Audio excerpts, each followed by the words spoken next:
5월 가정의 달, 오늘 어버이 주일입니다. 가정을 특별히 생각하고, 특별히 부모님들, 자녀들 새롭게 생각하는 거룩한 믿음의 가정 주간입니다.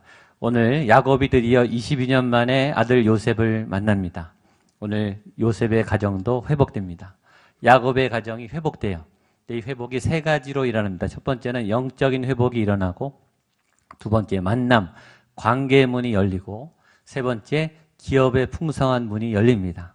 이 세 가지 복과 은혜, 오늘 말씀 가운데는 이 은혜가 우리 모든 성도님들의 삶에 실제적으로 열리게 될 줄로 믿습니다. 영적인 은혜가 넘치고 또 관계적인 문제가 열리고 기업의 풍성함이 열리는 은혜가 되기를 축복합니다. 가족에서 더 힘들고 가족 때문에 더 상처받고 가족인데 대화가 막히고 그런 여러 장벽들이 있는 가정이 많습니다. 오늘 예배, 오늘 어버이 주일, 어버이날 통해서 그 모든 장벽들이, 찌꺼기들이, 걸림돌들이 예수 이름의 능력으로 다 무너지게 되기를 축복합니다. 화해가 일어나고 기쁨이 회복되고 만남과 관계가 회복되는 날 됐으면 좋겠습니다. 22년 만에 제일 사랑하는 아들을 만나는 야곱의 마음은 어떨까요? 죽었다가 살아난, 그리고 애굽의 총리가 됐다는 가장 믿을 수 없는 기적과 같은 이 굿뉴스, 좋은 소식, 그리고 이제 아들을 만나는 그 설레이는 아버지의 마음은 어떨까요? 또 22년 만에 보고 싶었던 아버지를 만나는 요셉의 마음은 어떨까요? 그리고 오늘 만나게 되죠. 야곱은 이 감격에 대해서 이렇게 표현합니다. 나는 이제 죽어도 여한이 없다. 나는 이제 죽어도 괜찮다. 죽겠다는 말이 아니라 제일 기쁘다는 거죠. 더 이상 행복이 꽉 차서 더 이상의 소원과 바람이 없을 만큼 나는 너무너무 행복하다, 이 뜻입니다. 이것이 부모님의 마음이죠. 부모님은요, 자녀의 얼굴만 봐도 꽉 차는 것 같아요. 목소리만 들어도 살 것 같아요. 얼굴만 한번 보고 살아있다고 하는 소식만 들어도 이게 다 풀리는 거예요. 부모님들의 존재 이유, 존재의 가치는 자녀에게 있습니다. 부모를 부모되게 하는 것이 자녀죠. 여러분, 자녀가 없이 어떻게 부모가 되겠습니까? 아버지와 어머니는 아무나 되는 게 아니라 자녀를 낳아야, 자녀가 있어야 부모가 되는 거죠. 요새 불임의 가정도 많아요. 또 우리 중에도 있을 거예요. 이 가정 중에 하나님의 은총의 태가 열리기를 주님의 이름으로 축복합니다.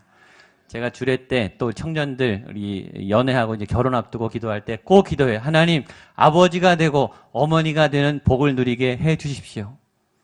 아버지가 되는 일은 쉬운 일이 아닙니다. 고통스러워요. 어머니가 되는 일은 보통 일이 아니에요. 너무너무 힘듭니다. 그러나 그만큼의 가치가 있는 일이죠.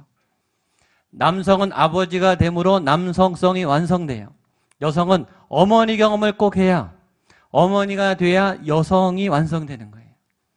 그 경험은 우리를 굉장히 성숙하게 하고 삶을 보는 태도를 바꾸고 무엇보다 사랑이 뭔지, 믿음이 뭔지, 하나님이 누구신지, 하나님이 우리를 어떤 마음으로 사랑하는지를 알게 되는 그런 깊은 마음이 있는 거죠.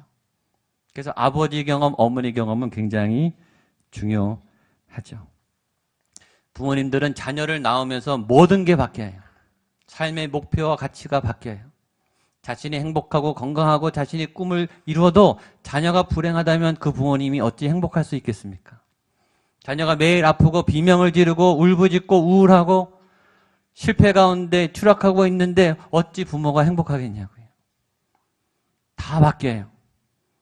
나의 소원이 자녀에 대한 소원으로, 나의 행복이 자녀를 향한 행복으로, 나의 성취와 나의 감사가 자녀에 대한 성취와 감사로 바뀌죠. 제가 가끔 말하죠. 노예가 돼요. 꼼짝 못합니다. 사랑하면 노예가 돼요. 벌벌벌 떨어요. 기도가 저절로 나와요. 자녀는 그만큼 소중한 존재이고 부모님을 부모님 되게 하는 아주 존귀한 존재입니다. 평생 그 자녀들을 낳으시고 또 기르시고 여기까지 인도하신 우리 모든 부모님들에게 하나님의 큰 위로와 평강과 또 복과 은총이 넘치기를 주님의 이름으로 축복합니다. 그리고 오늘 본문처럼 영적인 복이 회복되고 또 관계적인 복이 회복되고 기업의 풍성이 회복되기를 축복합니다. 특별히 믿지 않는 가족들이 있는 가정들마다 믿음의 문이 열려서 다 구원받게 될 줄로 믿습니다. 먼저 보고 싶은 것은 요셉의 입장에서 보는 아버지 야곱입니다. 요셉의 마음에 아버지를 향한 마음이 간절했다는 걸 알 수 있어요. 22년 만에 형제들을 만났을 때 제일 먼저 물어본 말이 아버지는 살아계시냐 이거였어요. 그러니까 첫 마디가 아버지로 나온 것을 볼 때 이 요셉은 22년 동안 아버지를 굉장히 그리워한 거죠. 아버지의 소식이 너무너무 궁금한 거예요. 그리고 정체를 노출시키자마자 형님들 내가 요셉입니다. 내가 애굽의 총리가 됐습니다. 라고 정체를 노출시키자마자 제일 먼저 한 말이 아버지께 빨리 이 소식을 전해주세요. 그리고 아버지를 빨리 데려오세요. 그의 첫 마디는 아버지였어요. 그만큼 이 요셉의 마음에는 이 아버지에 대한 마음, 부모님에 대한 마음이 간절해요. 요셉은 효자입니다. 아버지를 생각하는 마음이 끔찍해요. 왜 효자일까요? 믿음이 좋기 때문이에요. 여러분, 하나님을 향한 믿음이 좋은 아들들은, 딸들은 부모님에게 효를, 공경을 안 할 수가 없어요. 왜냐하면 하나님의 말씀이 하나님을 사랑하고 이웃을 사랑하고 내 부모를 공경하고 믿음이 좋은 자녀들이 부모님을 공경하게 될 줄로 믿습니다. 여러분들의 모든 자녀들이 믿음의 다음 세대가 되기를 주님의 이름으로 축복합니다. 자녀를 예수님 잘 믿게 하면 효와 공경을 받게 돼요. 어디 가나 이 요셉이 아버지에 대해서 끔찍해요. 부모의 마음에는 항상 자녀가 있습니다. 그건 시키지 않아도 저절로 생각하게 돼요. 모든 것이 자녀를 중심으로 시간이 돌아가요. 재정이 돌아가요. 기도가 저절로 나옵니다. 아마 여기 계신 모든 부모님들은 매일 아마 하나님 앞에 자녀를 위한 기도를 빼놓지 않을 거예요. 누가 시키지 않아도 부모님들은 저절로 기도합니다. 너무 사랑하기 때문이죠. 자녀들은 어떨까요? 자녀들의 마음속에도 부모님이 자리가 큽니다. 상상외로 굉장히 커요. 자녀들도 부모님을 많이 걱정해요. 많이 기도해요. 끔찍하게 기도해요.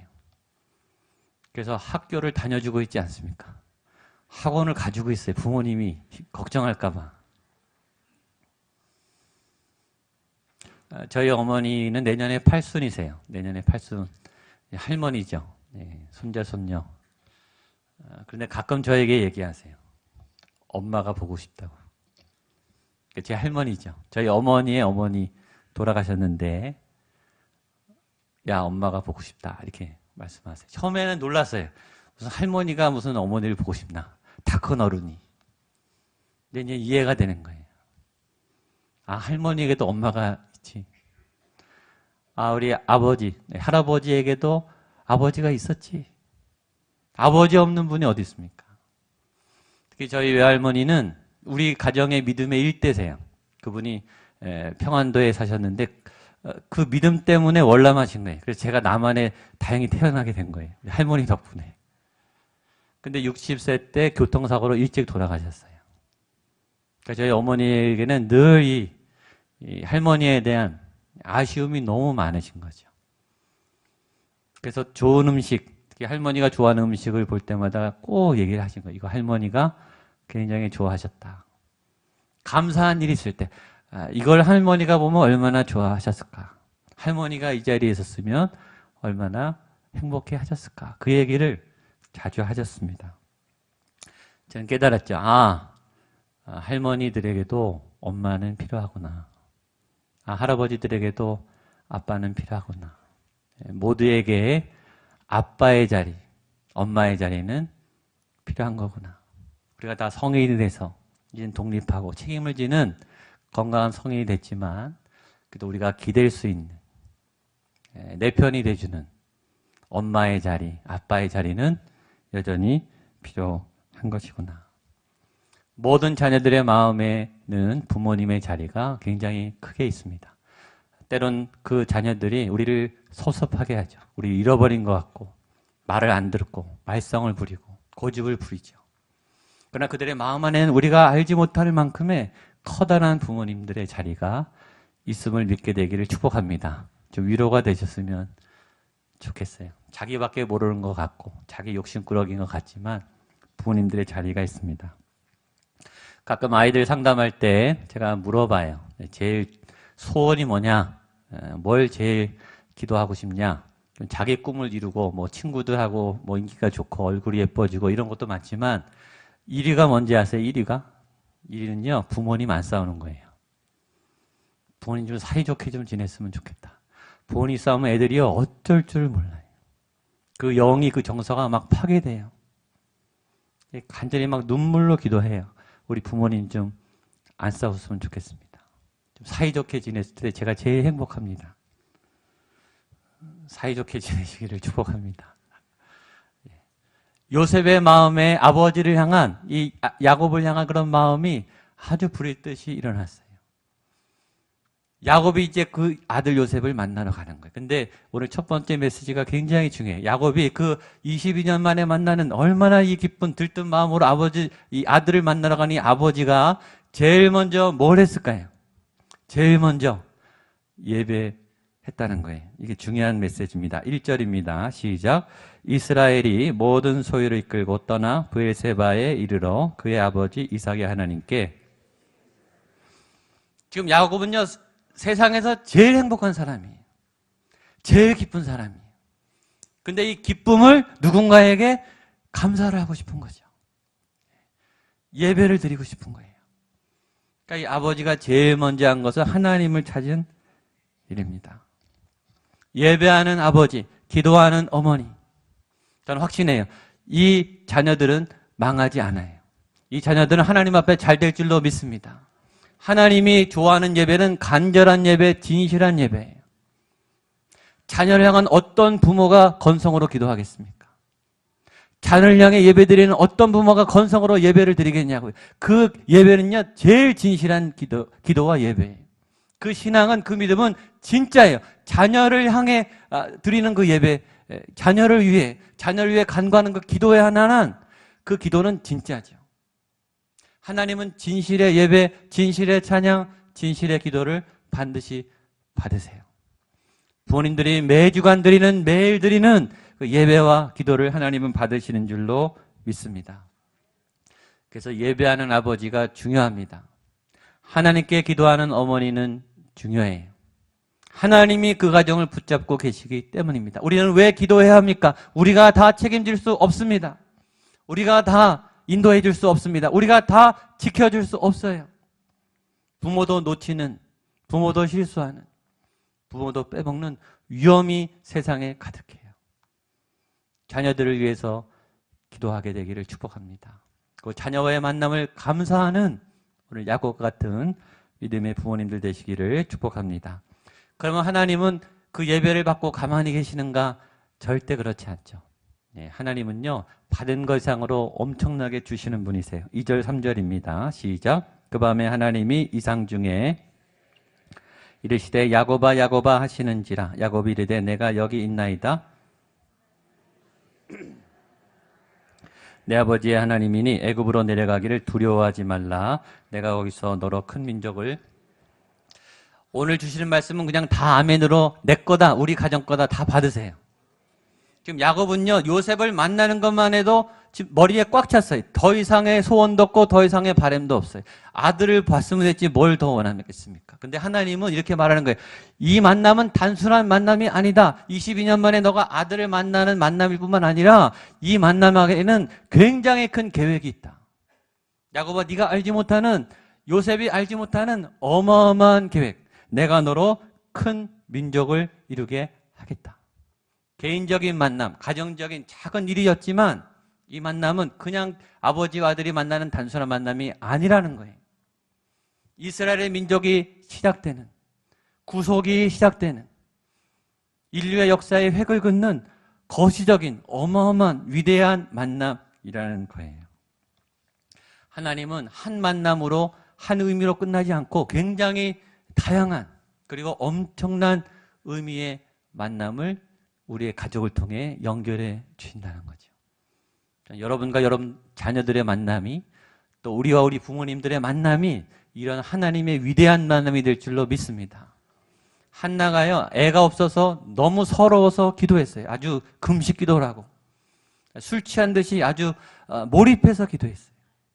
너무 고통을 받았어요. 애가 없으니까 너무 과시를 받고 너무 삶이 처량했어요. 근데 하나님이 태를 열어서 아들을 낳게 해줬어요. 그래서 너무 감사해서 그 아들을 하나님께 바쳤어요. 이스라엘의 가장 위대한 영적 리더 사무엘이 태어난 거죠. 하나님은 왕정국가를 원하지 않고 신정국가, 왕, 제사장, 선지자, 왕이 아닌 하나님의 뜻을 잘 전달하는 중보자가 이끄는 거룩한 하나님의 가장 완벽한 이상국가가 사무엘 시대 때 완성됐어요. 그 사람이 사무엘입니다. 사울에게 다윗에게 기름을 부어서 왕권을 계승한 사람이 사무엘이에요. 한 어머니의 피눈물 나는 기도로 태어난 아들이 민족의 영적 큰 리더를 이루는 위대한 만남을 이루게 한 거예요. 단순한 엄마와 아들의 만남이 아니에요. 이세의 8번째 막내 아들로 다윗이 태어났어요. 얼마나 철부지고 귀여웠겠습니까? 그 아들이 다윗 왕이 될 줄을 누가 알았겠어요? 이세도 몰랐어요. 다윗 왕은 얼마나 위대한가? 이스라엘 역사상 가장 번영했던, 가장 영적으로 건강했던, 가장 예배와 찬양이 풍성했다. 그리고 가장 넓은 영토에 지금도 교회를 안 다니는 유대인들도 지금도 존경하는 다윗. 얼마나 좋아하면 국기에다가 다윗의 별을 그렸겠어요. 다윗은 다 좋아합니다. 그 위대한 왕이 이세의 막내 아들로 태어났다니까요. 그 막내가 그런 일을 할 줄 누가 알았겠어요. 한 동정녀 마리아의 몸에서 아기 예수가 태어났어요. 수태고지를 받았고 예언도 받았고 말씀도 받았고 마리아는 아멘으로 주의 말씀대로 이루어지다 허락했어요. 여러분, 근데 그 아들이 이 예수가 돼서 온 인류의, 온 우주의 역사를 뒤집을 이런 위대한 메시아가 될 줄은 아마 그 임신했을 때 상상도 못했을 거예요. 한 어머니와 아들이 만난 개인적인, 가정적인 작은 만남인데 이 만남이 거기서 끝나지 않고 역사적인, 민족적인, 또 구속사적인, 세계사적인 위대한 만남이 된 거죠. 이런 만남은 세계에 또 성서에 가득합니다. 베드로의 부모님, 사도 바울의 부모님, 마틴 루터의 부모님, 링컨 대통령의 부모님, 마틴 루터 킹의 부모님, 무디와 조나단 에드워드와 빌리 그레함, 전 세계에서 복음을 일으킨 많은 선지자, 예언자, 목회자, 선교사 부모님들. 개인적인 간단한 만남이 아닙니다. 위대한 만남이죠. 자랑스러운 만남이에요. 어마어마한 만남이죠. 집에서는 아들이지만 세계로 나가면 위대한 인물이 되는 거예요. 저는 여러분들의 가정에 이런 역사가 나타나기를 주님의 이름으로 축복합니다. 이럴 땐 무조건 크게 아멘하셔야 돼요. 부모님들이 자랑스러운 부모님이 되고 우리 자녀들이 자랑스러운 아들, 딸들이 되는, 앞으로 무슨 일이 날지 누가 합니까? 여기서 세계적인 인물이 저는 나올 거라고 믿습니다. 매주 선포하면 나오겠죠. 믿음대로 됩니다. 이 구리 출신의 한 여인이, 한 남성이 전 세계 복음의 영향력을 주고 정치계, 문화계, 경제계, 언론계, 학계에 뛰어난 업적을 이뤄내서 인류에 공헌하는 믿음의 자녀들이 나오는 그런 예배의 터전이 되기를 주님의 이름으로 축복합니다.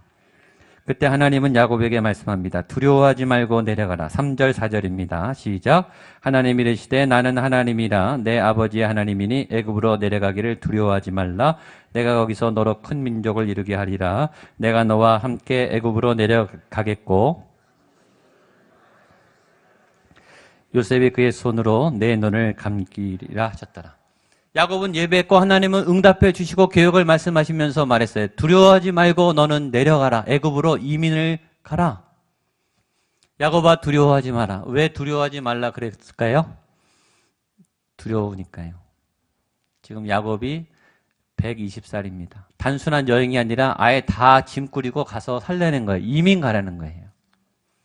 이민 가 보셨던 분들은 압니다. 이민은 굉장히 어려워요. 여행하고 질적으로 다릅니다.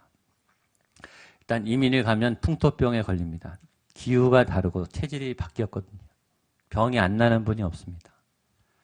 음식이 달라요. 샌드위치, 햄버거도 하루 이틀이죠. 일주일만 먹어보세요. 못 먹습니다. 이민 생활은 굉장히 척박해요. 더구나 야곱은 평생 나그네를 살았어요. 집에서 산 날보다 밖에서 산 날이 훨씬 많아요. 나그네의 인생이었어요. 여러분, 알아서 더 무섭지 않습니까? 가면 뻔히 어떤 상황이 펼쳐질지 아는 거예요. 야곱은 두렵죠. 거기다가 지금 이 나이에 지금 삶을 마감하고 죽을 준비를 해야 되는데 어디 가서 또 적응하고 거기서 삽니까? 어른들이 제일 두려워하는 거죠. 익숙한 곳을 떠나고 안전한 곳을 떠나서 낯선 환경을 만나는 게 굉장히 어려워요. 그런데 하나님이 말씀하세요. 두려워하지 말아라. 그리고 너는 내려가라. 내가 너를 보내는 게 아니라 내가 너를 따라가겠다. 하나님이 따라가겠다고 말씀해 주십니다. 그래서 야곱이 순종하죠. 5절, 6절, 7절입니다. 시작. 야곱이 브엘세바에서 떠날새 이스라엘의 아들들이 바로가 그를 태우려고 보낸 수레에서 아버지 야곱과 자기들의 처자들을 태우고 그의 가축과 가나안 땅에서 얻은 재물을 이끌었으며 야곱과 그의 자손들이 다 함께 애굽으로 갔더라. 이와 같이 야곱이 그 아들들과 손자들과 딸들과 손녀들 곧 그의 모든 자손을 데리고 애굽으로 갔더라. 여기서 우리는 또 하나 굉장히 중요한 메시지 하나를 얻습니다. 야곱이 지금 120살에 애굽으로 가라라고 하는 명령을 듣고 애굽으로 가요. 순종은 나이가 없습니다. 순종은 젊으나 어리나 또 나이가 들었으나 무조건 하나님 앞에 해야 되는 겁니다. 가라 그러면 가야 돼요. 나 나이가 많은데요. 나 아픈데요. 나 무서운데요. 안 통합니다. 우리가 나이가 많이 들어도 우리가 노년이 돼도 하나님이 가라 그러면 가셔야 됩니다. 그게 순종이에요. 야곱은 순종했습니다. 순종할 때 은혜가 있는 겁니다. 순종할 때 그 가문이 믿음의 가문이 되는 거예요. 그런 아버지 밑에 요셉이 나오는 겁니다. 저는 여러분들이 이 순종의 복을 얻게 되기를 축복합니다. 순종은 나를 꺾는 겁니다. 내 의지를 꺾는 거예요. 내 생각과 내 계획을 내려놓고 하나님의 뜻에 맡기는 겁니다. 우린 처음에는 순종을 잘해요. 그런데 이 시간이 지나면 순종을 점점 안 해요. 왜냐하면 내가 오래 했거든요. 이만큼 했으면 됐지. 이 정도 내가 했는데 그 말은 지금 순종 안 한다는 말입니다. 순종은 예외가 없습니다. 순종은 교회 경력과 관계없습니다. 순종은 직분과 관계없어요. 순종은 무조건 하나님 앞에 하는 겁니다. 그리고 그 순종이 일어나야 번영이 일어나는 겁니다. 순종이 있어야 요셉을 만나는 거죠. 그리고 성경은 그 야곱과 함께 갔던 가족의 숫자를 정확하게 기록합니다. 26절로 27절입니다. 시작. 야곱과 함께 애굽에 들어간 자는 야곱의 며느리들의 66명이는 다 야곱의 몸에서 태어난 자이며 애굽에서 요셉이 낳은 아들은 2명이니 모두 70명이었더라. 성경은 숫자를 함부로 얘기하지 않아요. 괜히 그냥 참고 삼아서 쓴 게 아니라 여기는 의미가 있는 거예요. 왜 70명이라고 썼을까? 성경에 나온 숫자는 다 영적인 의미가 있는 겁니다. 왜 하나님은 성경에 야곱이 함께 데려갔던 모든 야곱의 가족들의 숫자를 썼을까요? 출애굽에서 밝혀집니다. 430년이 지나서 이 70명이 몇 명이 돼서 출애굽하는가? 장정만 60만 명입니다. 어른아이 노인 합치면은 200에서 300만 명입니다. 70명의 사람이 430년 동안 300만 명이 될 수 있는가? 불가능한 숫자입니다. 그거를 밝히는 거예요. 어마어마한 번영, 어마어마한 증식이 일어났다라는 거죠. 오늘 하나님이 약속한 두려워 말라 내가 거기서 너로 큰 민족을 이루게 하겠다. 하나님은 약속을 반드시 이루시는 분이다. 라는 것을 말하기 위해서 쓴 거예요. 70명이 300만 명이 되는 거예요. 몇 배입니까? 이 하나님의 어마어마한 증식, 순종하면 하나님 앞에 나가면 이런 어마어마한 복을 얻게 되는 줄로 믿습니다. 이제 가족을 데리고 내려가는 야곱에 앞서서 이제 요셉이 맞이하는 장면이 나옵니다. 28절, 29절입니다. 시작. 야곱이 유다를 요셉에게 미리 보내요. 인도하게 하고 다 고센 땅에 이르니 요셉이 그 수레를 갖추고 고센으로 올라가서 그의 아버지 이스라엘 맞으며 그에게 보이고 그의 목을 어긋맞지 않고 얼마 동안 울매. 그러니까 영화로 보면 이게 두 장면이 오버랩 되는 거예요. 이쪽에서 야곱은 막 설레서 이제 짐 싸고 이제 막 내려가고, 한쪽에서 요셉은 기다리는 거죠. 자기 집무실에서 편안하게 기다렸겠습니까? 여러분 같으면 어떻게 기다렸겠어요? 22년 만에 제일 사랑하는 그리운 아버지를 만나는데 앉아서 기다렸겠습니까? 이제나 저제나. 왔다 갔다 하다가 아예 일찍 나갔을 거예요. 먼 발치에 나갔겠죠. 두근두근 하지 않았겠습니까? 근데 아버지가 이제 보이는 거예요. 이 두 사람이 어떻게 만나냐면 아무 말을 하지 못합니다. 그리고 끌어안아요. 목을 어긋맞춰 끌어안고 엉엉 울기 시작했어요. 말을 할 수 없고 말로 표현할 수 없을 만큼 가장 기쁜 장면이죠. 이럴 때는 몸의 언어가 더 깊죠. 사랑하다, 미안하다, 고맙다. 그 말도 중요해요. 표현도 중요합니다. 때로는 그냥 손을 잡아주는 것, 어깨를 탁탁 쳐주는 것, 따스히 한번 허그해 주는 것. 오늘 허그하죠.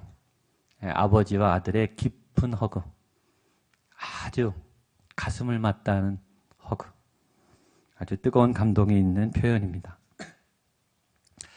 오늘 가족들이 오늘 말씀처럼 오늘 많이 안아주는 날이 됐으면 좋겠습니다. 집에 가셔서 아버지, 어머니를 꼭 안아주세요. 빨리 뛰지 마시고 오래 한 30초 이상 꼭 안아주세요. 아내를 꼭 안아주시고 남편을 꼭 안아주시고 어떤 말보다 사랑의 교감이 깊습니다. 전 주례할 때 예식 끝난 다음에 이제 신랑 신부한테 인사하잖아요. 부모님들에게 신랑 신부가 그때 꼭 안아주라고 얘기해요. 아버지들이 쑥스러워서 잘 못 안아주세요. 근데 그때 꼭 안아줘야 됩니다. 앞으로 자주 못 안거든요. 잘 안아주셔야 돼요. 대부분 신부님들은 많이 우세요. 우리 신부 어머님 많이 우시고. 가족끼리 안아주지 언제 안아주겠습니까? 여러분 어떨 때는 못 안아줍니다. 시간이 지나면 못 안아줄 때가 옵니다. 그 전에 자주 안아주십시오. 괜찮습니다. 수시로 안아주세요. 그리고 야곱과 요셉은 눈물을 흘립니다. 많은 메시지가 있는 눈물이죠. 너무 고맙고 너무 감사하고 너무너무 그립고 너무너무 행복한 눈물. 이런 아주 건강한 눈물. 우리 가정이 회복될 수 있었으면 좋겠습니다. 감정을 이렇게 토로한 다음에 이제 수습을 했어요. 야곱이. 그리고 이렇게 고백합니다. 30절입니다. 시작. 이스라엘이 요셉에게 이르되 내가 지금까지 살아있고 내가 내 얼굴을 보았으니 지금 죽어도 그 감동적인 만남을 한 다음에 요셉의 말이 이거예요. 야곱의 말이 이겁니다. 내가 지금 죽어도 괜찮다. 아까 말했지만 너무 기쁘다. 너무 행복하다. 사랑 충만, 기쁨 충만, 행복 충만. 저는 꽉 차면 바람이 없어요. 죽어도 괜찮아요.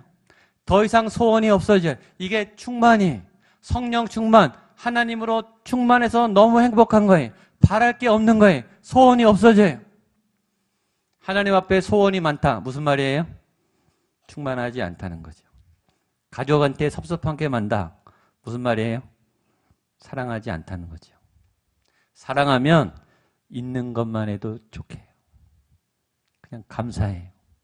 흘러 넘치는 거예요. 하나님이 채워지면 흘러 넘칩니다. 하나님이 함께하면 흘러 넘쳐요. 사랑하는 가족들을 만나면 소원이 사라져요. 보는 게 어딘데요? 같이 있는 게 어딘데요? 같이 있고 싶어도 못 있는 분들이 얼마나 많은데요? 목소리 한번 듣고 싶어서 몸부림치는 가족이 얼마나 많은데요? 얼마나 감사한 것입니까? 행복 충만, 사랑 충만, 기쁨 충만, 성령 충만, 이런 은혜가 여러분에게 넘쳐나게 되기를 축복합니다. 충만하면요, 달라는 얘기는 사라져요. 충만하면요, 막 주고 싶어요. 왜냐하면 흘러 넘치거든요. 이것도 주고 싶고 저것도 주고 싶고. 그러니까 선교사로 막 튀어나가는 거죠. 가난한 영혼들에도 막 튀어나가는 거예요. 줄 게 많아요. 왜냐하면 내가 충만하거든요. 막 주고 싶어요. 그게 헌신자의 건강한 모습이죠. 여러분 가정 안에 이런 충만한 은혜가 넘치게 되기를 바랍니다. 마지막 중요한 메시지 하나 더 있습니다. 33절 34절입니다. 시작. 바로가 당신들을 불러서 너희의 직업이 무엇이냐 묻거든 이르기를 주의 종들은 어렸을 때부터 지금까지 하소서. 애굽 사람들은 다 목적을 가증히 여기나니 당신들은 고센 땅에 살게 되리이다. 아멘. 저는 요셉이 이래서 좋아요. 요셉은요, 이상주의자가 아니라 현실주의자예요. 굉장히 실리주의자예요. 부모님을 만나서 울고 허구하고 감정을 나눴어요. 그게 끝이 아니에요. 먹고 살아야 될 거 아니에요. 요셉은 굉장히 현실적이에요. 아버지, 땅을 가지세요. 땅을 확보하셔야 돼요. 제가 마련해 드릴게요. 땅이 있어야 됩니다. 바로왕에게 고센 땅을 달라 그러세요. 요셉은 터전을 마련해 드렸어요. 기업의 복을 받게 되는 거죠. 사랑은 말로 하는 게 아니에요. 사랑은 몸으로, 삶으로, 현실로, 재정으로, 삶의 양육으로 하는 거예요. 그래서 우리 아버지들이 피땀 나게 나가서 전쟁터에 나가서 피를 흘리죠. 몸이 쓰러져도 약을 먹고 링거를 맞고 자존심이 구겨져도 그렇게 나가서 삶의 터전을 마련하라고 그 사랑의 몸에 실천을 하는 거죠. 우리 어머니들이 몸이 으스러져도 자녀 양육을 위해서, 생업을 위해서, 가정을 돌보며, 생계를 지키며, 학원을 다니며, 정보를 얻으며 아이들의 진로와 미래를 그렇게 위해서 애쓰는 거죠. 사랑은 굉장히 구체적이고 현실적인 겁니다. 사랑은 책임을 지는 거예요. 말로만 하는 게 아니라 현실적인 책임을 지는 거죠. 그런 신실한 부모님들, 신실한 자녀들이 있을 때 우리의 기업이 건강하게 될 줄로 믿습니다. 야곱은 그것을 책임졌어요. 부모님의 삶을 책임졌어요. 그 기업을 확보했어요. 그리고 자기들의 형제들의 삶을 책임져 줬어요. 믿음 안에서 말이죠. 전 여러분들의 삶의 터전도 오늘 말씀처럼 회복되기를 축복합니다. 좋은 땅을 얻게 되기를 바랍니다. 풍성한 기업을 믿음으로 차지하게 되기를 축복합니다. 바로 그 자리에서 부모님들과 자녀들과 그 땅에서 풍성하게 번영하는 믿음의 가정을 꼭 이루게 되시기를 주님의 이름으로 축복합니다. 아멘.